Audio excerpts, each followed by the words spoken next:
26 जनवरी 1992 भारत के इतिहास का एक ऐतिहासिक दिन था, जब जम्मू कश्मीर में आतंकवाद अपने घुटनों पर आ गया था। आतंकवादियों से जान की धमकी मिलने के बावजूद आज के प्रधानमंत्री नरेंद्र मोदी ने श्रीनगर के लाल चौक में तिरंगा फहराया था और पाकिस्तान को भारत ने अपनी ताकत की झलक दिखाई थी। उस वक्त नरेंद्र मोदी ने अपने भाषण में कहा था, 26 जनवरी को परसों, अब चंद घंटे बाकी हैं, लाल चौक में फैसला हो जाएगा किसने अपनी मां का दूध पिया।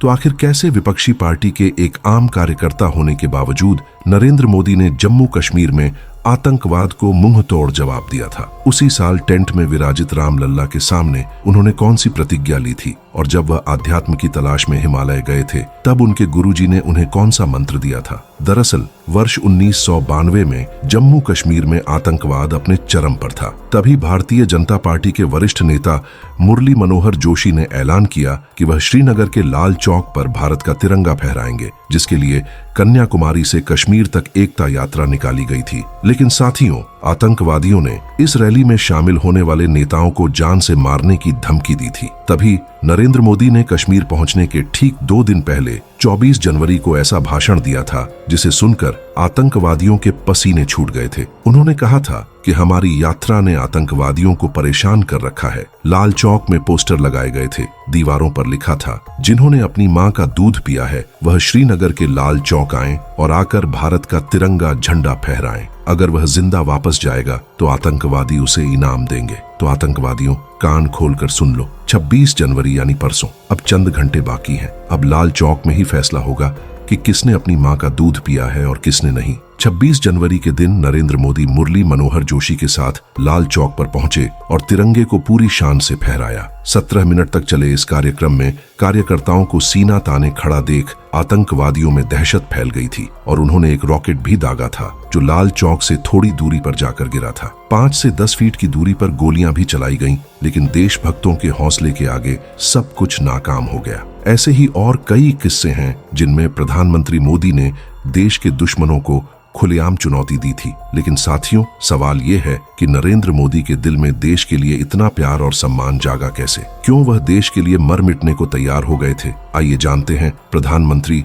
मोदी के जीवन से जुड़ी कुछ अनसुनी कहानियों के माध्यम से। नरेंद्र मोदी का जन्म 17 सितंबर 1950 को गुजरात के मेहसाणा जिले के वड़नगर गांव में एक गरीब परिवार में हुआ था। उनकी मां का नाम हीराबेन मोदी और पिता का नाम दामोदर दास मूलचंद मोदी था। नरेंद्र मोदी अपने 6 भाई बहनों में तीसरे नंबर पर थे। वे बताते हैं कि बचपन में उनके पिताजी वड़नगर रेलवे स्टेशन पर चाय का एक छोटा सा स्टॉल लगाते थे और नरेंद्र स्टॉल पर अपने पिताजी की मदद किया करते थे, जहां वह ट्रेन के डब्बों में जाकर चाय बेचा करते थे। उनके बारे में लिखने वाले बताते हैं कि मोदी जी बचपन से ही पढ़ाई में औसत छात्र थे, लेकिन उन्हें स्कूल के नाटकों में हिस्सा लेना बहुत पसंद था। भले ही उनकी जेब खाली होती, लेकिन उनका दिल और दिमाग साहस और आत्मविश्वास से भरपूर रहता था। मोदी जी बताते हैं कि उनके स्कूल के पास एक झील हुआ करती थी जिसमें वह अक्सर खेलने जाते थे। एक बार उन्हें वहां मगरमच्छ का बच्चा मिला जिसे वे बहुत बहादुरी से उठाकर घर ले आए, लेकिन मां हीराबेन के समझाने पर उन्होंने उसे वापस झील में छोड़ दिया।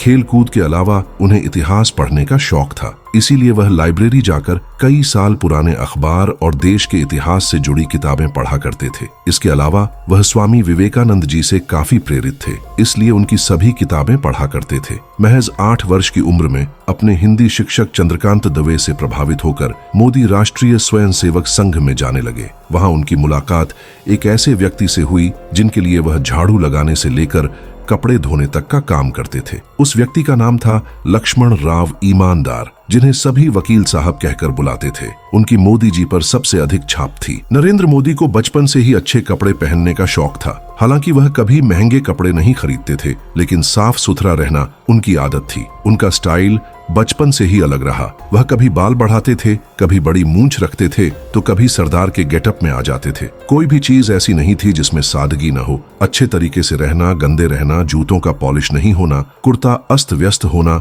ये उनकी आदत में नहीं था। उन्होंने कहा था, मुझे नहीं लगता कि मैंने कभी कोई महंगी चीज खरीदी है। मेरे शरीर पर कोई महंगी चीज नहीं होती, लेकिन मैं साफ सुथरा धोया हुआ प्रेस किया हुआ पहनता हूँ। 12 वर्षीय नरेंद्र मोदी के दिल में देशभक्ति तब जाग उठी जब 1962 में भारत और चीन के बीच भयंकर युद्ध छिड़ गया था, जिसमें भारत की हार ने 12 साल के नरेंद्र मोदी को झकझोर कर रख दिया और उन्होंने देश की सेवा करने के लिए सेना में भर्ती होने की ठान ली। मगर पैसों की कमी के कारण वह आर्मी स्कूल नहीं जा पाए, लेकिन उन्होंने एनसीसी ज्वाइन कर ली। फिर 1965 में हुई भारत पाकिस्तान युद्ध के दौरान उन्होंने भारतीय सैनिकों की सेवा की। जब भी वड़नगर स्टेशन पर सैनिकों से भरी ट्रेन आती थी, मोदी जी उन्हें चाय और खाना पहुंचाया करते थे। प्रेरक माने जाने वाले नरेंद्र मोदी ने 1967 में अपना पारिवारिक जीवन त्याग कर स्वामी विवेकानंद की दीक्षा लेने दीक्षा मठ जाना चाहा, लेकिन उन्हें वहां दीक्षा नहीं दी गई, क्योंकि रामकृष्ण मिशन का सन्यासी बनने के लिए ग्रेजुएट होना अनिवार्य था, जो वह नहीं थे। मगर दुखी होने के बजाय वह आध्यात्म की तलाश में हिमालय चले गए, जहां उनके साथ कुछ ऐसा हुआ जिसकी वजह से आज वह प्रधानमंत्री हैं। कहा जाता है कि हिमालय की घाटियों में नरेंद्र मोदी को एक साधु मिले, जिनके शिष्य बनकर उन्होंने तपस्या शुरू की। भगवा वस्त्र और कमंडल लेकर उन्होंने कई राज्यों की यात्रा की। इसी बीच एक दिन उनके गुरुजी ने उन्हें बुलाकर कहा, बालक नरेंद्र, तुम कर क्या रहे हो? नरेंद्र कुछ समझ नहीं पाए। तभी गुरुजी बोले, तुम्हारे पास 2 रास्ते हैं। अगर तुम तपस्या करो और तपस्वी जीवन जियो तो आर्षी बनोगे, लेकिन नियति ने तुम्हें दूसरी दिशा के लिए चुना है। संसार में लौटो, जहां तुम राजर्षि कहलाओगे। इसलिए वह पहले केदारनाथ, फिर दिल्ली, राजस्थान और राजकोट से होते हुए वड़नगर लौटे। कुछ दिन परिवार के साथ रहकर वह अहमदाबाद आ गए। घर छोड़ने को लेकर उन्होंने एक इंटरव्यू में कहा था, 17 साल की उम्र में घर छोड़ दिया, स्कूली शिक्षा के बाद निकल गया और तब से आज तक भटक रहा हूँ नई चीजें पाने के लिए।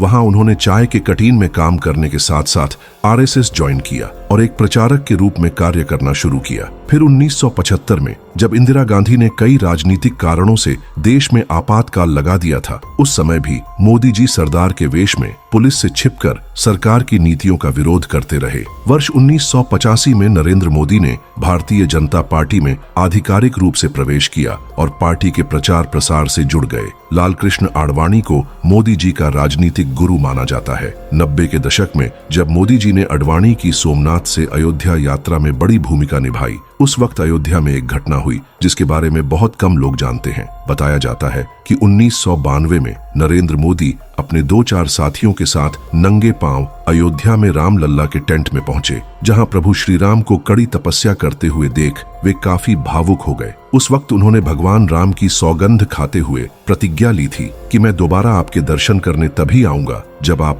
भव्य मंदिर में विराजमान हो जाएंगे। इस बात को 32 साल हो गए, लोग भूल गए, लेकिन नरेंद्र मोदी नहीं। उनके नेतृत्व में रामलल्ला को न्याय मिला और 22 जनवरी 2024 के ऐतिहासिक दिन उन्होंने ही नवनिर्मित राम जन्मभूमि मंदिर का उद्घाटन किया और उनकी प्रतिज्ञा पूरी हुई। इसके बाद उन्होंने अपने भाषण में रामलल्ला के लिए कुछ ऐसे बोल बोले जो सुनकर आपके रोंगटे खड़े हो जाएंगे।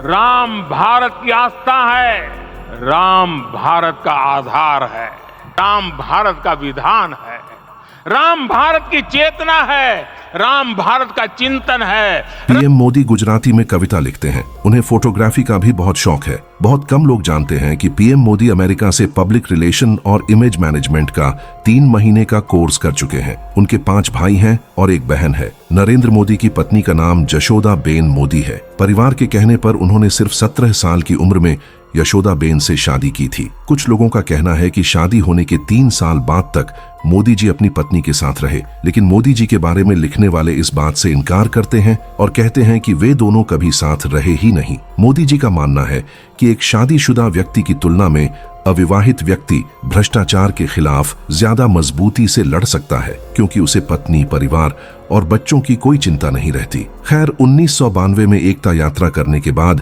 पीएम मोदी गुजरात आ गए, जहां 1995 में बीजेपी ने पूर्ण बहुमत की सरकार बनाई। केशुभाई पटेल को मुख्यमंत्री बनाया गया और नरेंद्र मोदी को पार्टी का कामकाज देखने के लिए मुंबई बुला लिया गया। 1998 में गुजरात में फिर चुनाव हुए और बीजेपी की सत्ता में वापसी हुई, लेकिन केशुभाई अब काफी बीमार रहने लगे थे। इस बीच 26 जनवरी 2001 को आए भूकंप ने गुजरात को हिलाकर रख दिया था। लोग सरकार से निराश हो चुके थे। तभी केंद्र में एनडीए की सरकार थी और प्रधानमंत्री थे अटल बिहारी वाजपेयी, जिन्होंने मोदी जी से कहा तुम्हें दिल्ली छोड़कर गुजरात जाना चाहिए। पहले तो मोदी जी यह बात समझ नहीं पाए, लेकिन फिर उन्हें पता चला कि वाजपेयी उन्हें गुजरात का मुख्यमंत्री बनाना चाहते हैं। और गुजरात आने के बाद 7 अक्टूबर 2001 के दिन नरेंद्र मोदी को गुजरात के मुख्यमंत्री के रूप में नियुक्त किया गया, जहां उन्होंने 4 बार लगातार जीत हासिल कर लगभग 13 साल तक गुजरात के मुख्यमंत्री का पद संभाला। और फिर वर्ष 2014 में